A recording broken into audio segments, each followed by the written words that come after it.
আল্লাহ যদি এখনো কোন জবাব দিত, আমরা আলেম যারা আছি অর্থ করে ফেলতাম। লান দিলেন কেন? মোজারের আগে লান আসলে অর্থ হয়, জীবনও হবে না। এখনো এটা মোজারে যেহেতু দুইটা কাল আছে, ভেতরে বর্তমান, ভবিষ্যৎ, প্রেজেন্ট, ফিউচার। আল্লাহ পাক জানাতে চেয়েছেন কখনোই তার একটা মাসি বানাতে সক্ষম হচ্ছে না, হবে না। যদি দুনিয়ার সব দেবতাকে তারা এক জায়গায় করে। আজ পৃথিবীতে 257টা রাষ্ট্র,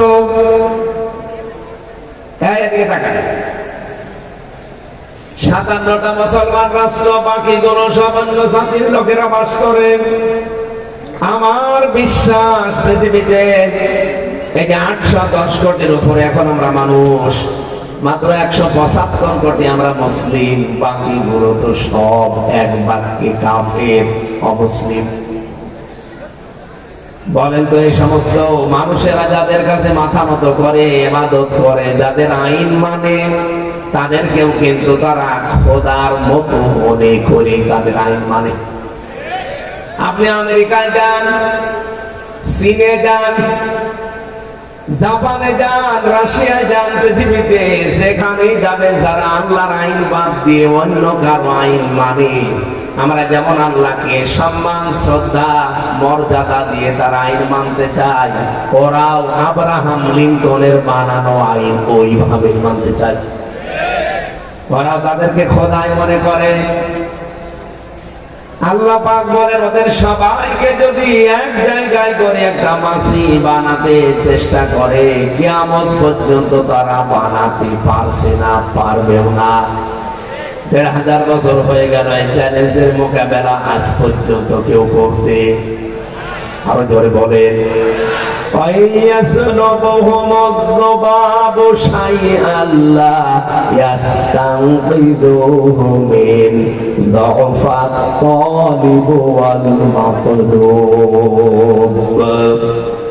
এমনকি তাদের সামনে থেকে কেউ যদি মাসি এসে কিছু ছিনিয়ে নেয়, সেটা তারা আটকাতেও পারে না, ছিনিয়ে দিতেও পারে না।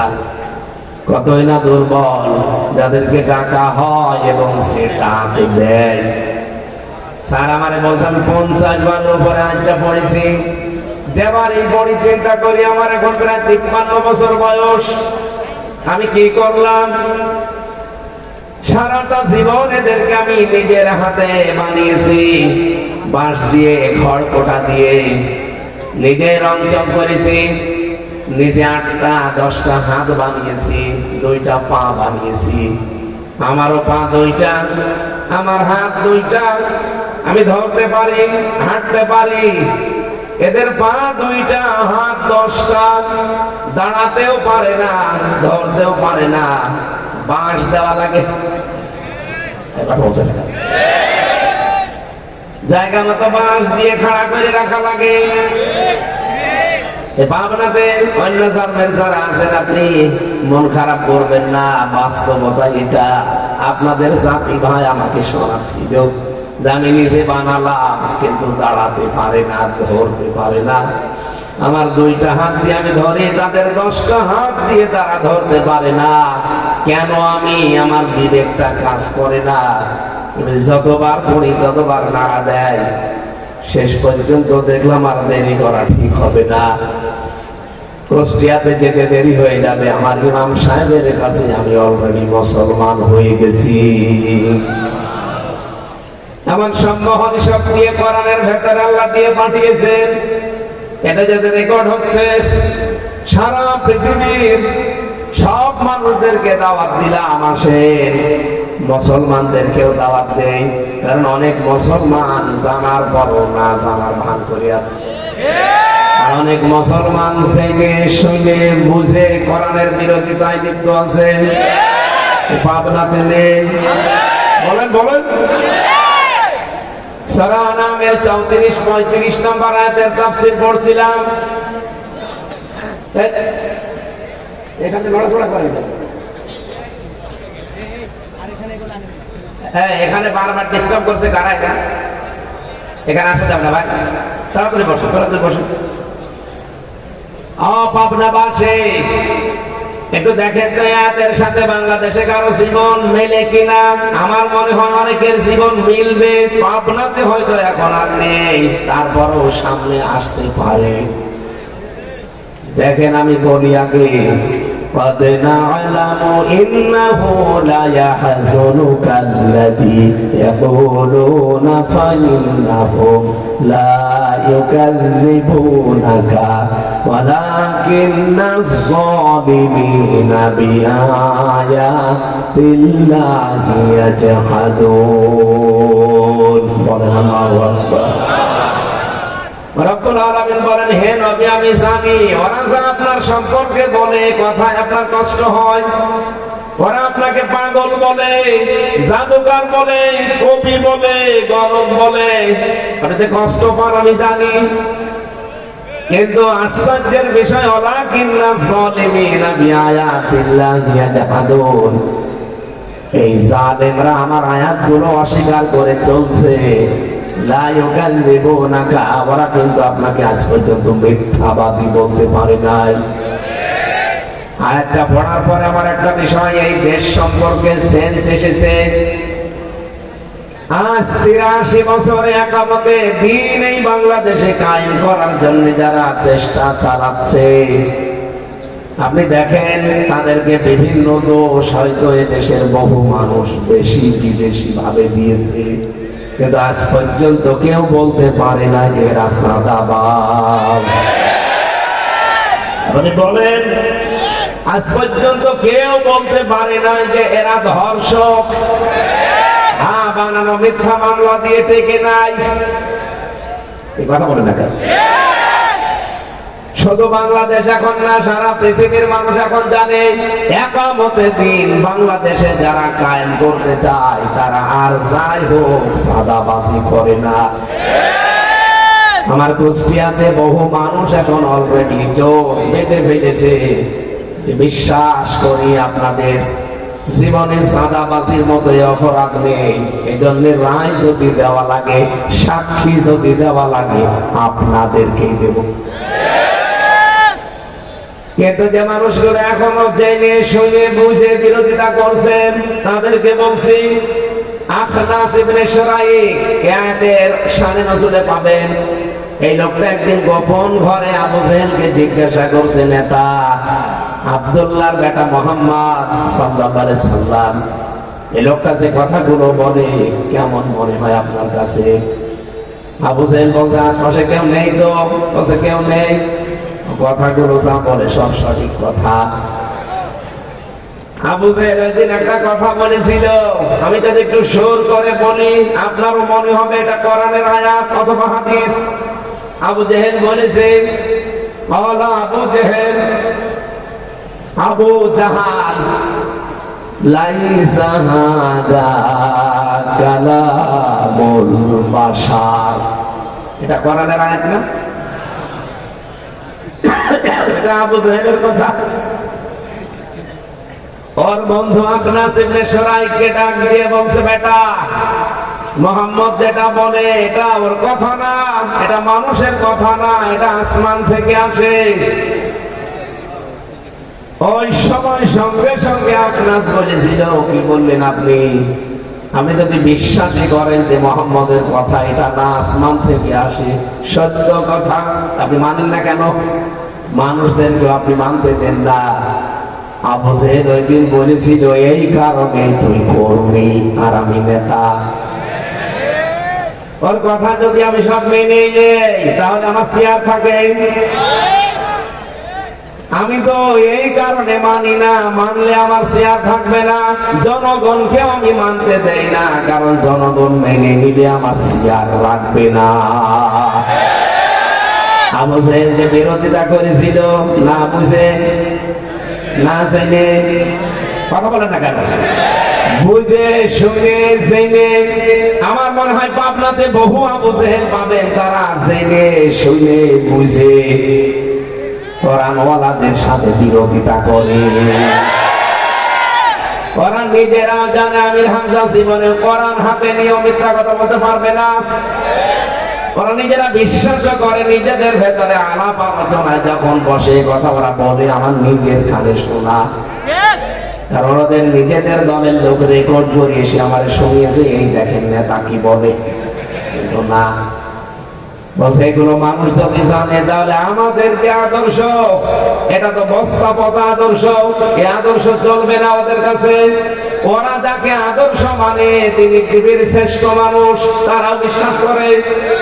কিন্তু কথা মানতে গেলে আমাদের তো চেয়ারে জীবনেও বসা হবে না। চেয়ারে বসতে আপনাদেরকে আমরা নিষেধ করি না, আপনি এসে চেয়ারে বসে, শুধু গ্যারান্টি দেওয়া লাগবে এই দেশ চলবে আল্লাহর আইন দিয়ে। ইকবাল সাহেব যেভাবে বলতে পারবেন, আবু তালেব মন্ডল যেভাবে বলতে পারবে আমরা ক্ষমতায় গেলে দেশ চলবে কোরআন দিয়ে, আপনি বলেন আমি কালকে আপনার পক্ষে রায় চাবো, আপনার পক্ষে মানুষকে বলবো সাক্ষী দেন, ভোট দেন, যাই বলেন। আপনি তো বলেন না। ওপেন আপনি ঘোষণায় দিয়েছেন যে আমরা শরিয়া আইনে বিশ্বাস করি না। আপনি যদি বলতেন আমি বিশ্বাস করি না, তাও কিছু বলতাম না। আপনি তো বললেন আমরা, এই জায়গায় তো ঝামেলা। তার মানে আপনার সাথে যারাই আছে তাদের ওই একই কথা, আপনার কোরআনকেই বিশ্বাস করেন না, যে আপনার পক্ষে আমি কথা বলবো কোন সেন্সে? আমার কি পাগলা কুকুরে কামড় দিয়েছে? আপনার সাথেও সম্পর্ক আমার যেমন, আবু তালেব মন্ডলের সাথে সম্পর্ক আমার ওই রকমই। ওনাকে ভালোবাসি শুধুমাত্র উনি আল্লাহর আইনে জমিনে চাই, এ কারণে। আর আপনি চান না, এই কারণে আপনাকে আমি ঘৃণা করি। আল্লাহর কসম, এছাড়া আর কোনো কারণ নেই। আপনি আজকে ওপেন ঘোষণা দেন আপনার এই দারুল আমান ট্রাস্টের এই গেটে দাঁড়িয়ে, আগামীতে যদি আমরা যেতে পারি কোরআন ছাড়া অন্য কোনো বিধান চলবে না। আজকেই বাংলাদেশের সবাইকে বলবো এক হয়ে যান। তা আপনি আল্লাহর বিরুদ্ধে গেলে আপনাকে আমি মেনে নেব না। আপনি তো কেউ না, আমার বাবা গেলেও বাবাকে আমি মানি না। কথা বলেন না কেন? আবু জেহেল জেনে শুনে বুঝে বিরোধিতা করেছিল, আপনিও দেখছি জেনে শুনে বুঝে টক শোতে বসে বসে বিরোধিতা করেন। আপনি আর আবু জেহেলের ভেতরে পার্থক্য কি? কোনো পার্থক্য নেই। আমার মনে হয় আপনার নামটা আবু জেহেলের নাম যেমন পাল্টানো হয়েছিল, ওর নাম ছিল আবুল হাকাম, নাম হয়ে গেছে আবু জেহেল। আপনার নামও নবীর একটা উপনাম, ওই নামও পাল্টিয়ে এরকম একটা কিছু দেওয়া দরকার। আজকে একটা হাদিস পড়লাম, এই যে প্রথম যে অংশটা পড়লাম, ইন্নাল আবদান ইদা আযনাবা যামবান, অবশ্যই নিশ্চয় কোন বান্দা যখন একটা পাপ করে, অপরাধ করে, কানাত নকতাতুন সাওদাহু ফি কলবিহি, তখন তার অন্তরের উপরে একটা কালি পড়ে যায়। এই মানুষটা যখন আবার ইস্তেগফার করে, তাওবা করে, আল্লাহর দিকে ফিরে আসার চেষ্টা করে, আমার আল্লাহ বলেন কালিটা আমি মুছে দেই। কিন্তু যখন আবার এই লোকটা এই গুনাহ অপরাধ করে, যদি আর ফিরে আসার চেষ্টা না করে, তাওবা না করে, ওই মানুষের ওই কালো অংশটার পাশে আর একটা দাগ দেওয়া হয়। দাগ দিতে দিতে এমন পর্যায়ে চলে যায়, তখন ওর কাছে ভালো কাজও ভালো লাগে না, খারাপ কাজও ভালো লাগে না, সব সমান মনে হয়। আমার মনে হয় হাদিস বাংলাদেশের অনেকের জন্য আজ কার্যকর। তাই কথা বলেন না কেন? আপনি দেখেন, জ্ঞান তাদের নেই তা না, তাদেরকেও মানুষ জ্ঞানী মানুষই মনে করত। আবু জেহেলের মতো তো জ্ঞানী তারা না। আবু জেহেলের নাম ছিল আবুল হাকাম, জ্ঞানীর পিতা। সে যখন আল্লাহ রাসূলের এই সঠিক কথাগুলো জানার পরে, বোঝার পরেও মানে নাই, এমন নাম দিয়েছে কিয়ামত পর্যন্ত নাম দুনিয়ায় কেউ রাখবে না। আপনি আজ পর্যন্ত পাবনাতে শুনেছেন কেউ কি বলে যে কুকুরটা আমি আবু জেহেলের নামে রাখলাম? ওর নামে কুকুরও কেউ বসে না। আপনার নাম যতই সুন্দর হোক, এমন নাম পাল্টিয়ে যাবে, ওই নাম আপনার কিয়ামত পর্যন্ত এই পাবনাতে কেউ রাখবে না। আমি জানি আপনার হেদায়েতের পরিবর্তে আপনার শয়তানি বাড়বে, আপনার ভেতরে তো কালো হয়ে গেছে। কোরআনে কারীমের সূরা মুতাফফিফিনের ভেতরে হাদিসের সমর্থনে আল্লাহ আয়াত নাযিল করেছেন, কাল্লা বাদরানা আলা কুলুবিহিম মা কানু ইয়াকসিবুন। কখনোই না, তোমরা যেটা ভাবো সেটা না। এই গুনার কারণে আমি আল্লাহ তোমাদের অন্তরের ভেতরে কালিমা লেপন করে দিয়েছি। মুসাফির অবস্থায় আছি, হাজারো মানুষ নিয়ে এখনই দোয়া করছে আল্লাহর কাছে। রব্বুল আলামিন কোরআনের এই ময়দানে বসে দোয়া করছে, আমাদের অন্তরটা পাপের কালিমা দিয়ে ঢেকে দিও না। কারণ পাপ করতে করতে মানুষ যখন সীমা ছাড়িয়ে যায় তখন দুইটা ক্ষতি হয় তার। এক নম্বরে আল্লাহ তাকে হেদায়েত বঞ্চিত করে দেয়। আমার তো মনে হচ্ছে এই বাংলাদেশে এখন বহু মানুষ তাদের পাপের সীমা অলরেডি ছাড়িয়ে গেছে, তারা যে আর ফিরে আসবে সেই রাস্তা আর বাকি নেই। হ্যাঁ, কথা বলেন না কেন? দুই নাম্বারটা কি? কোরআনে কারীম জানিয়েছেন সূরা ইউনূসের 100 নম্বর আয়াত শেষের দিকে পাবেন, ওয়ায়াজওয়ালুর রিজসা আলাল্লাযীনা লা ইয়াকিলুন। কোন মানুষ যখন তার বিবেক অনুযায়ী কাজ করে না, তার জ্ঞান অনুযায়ী, কমন সেন্স অনুযায়ী কাজ করে না, তখন আল্লাহ ভুল সিদ্ধান্ত তার উপরে চাপিয়ে দেয়। এ বাংলাদেশের বহু নেতাকে আমরা দেখতে পাচ্ছি, 16 মাস আগেও তাদের জন্য এই দেশের মানুষ পাগল ছিল, 16 মাস পরে তাদের এই 16 মাসে মুখ দিয়ে এমন এমন কথা বের হচ্ছে, এমনকি গরু, ছাগল, হাঁস, মুরগি পর্যন্ত তাদের উপরে রেখে যাচ্ছে। মানুষ তো দূরের কথা, হাঁস মুরগিও তাদেরকে আর সম্মান দেবে না। আপনি কোন কারণে 15.5 মাস পরে কথা বলতে গেলেন? একটু ভেবে চিন্তে কথা বলতে পারেন না?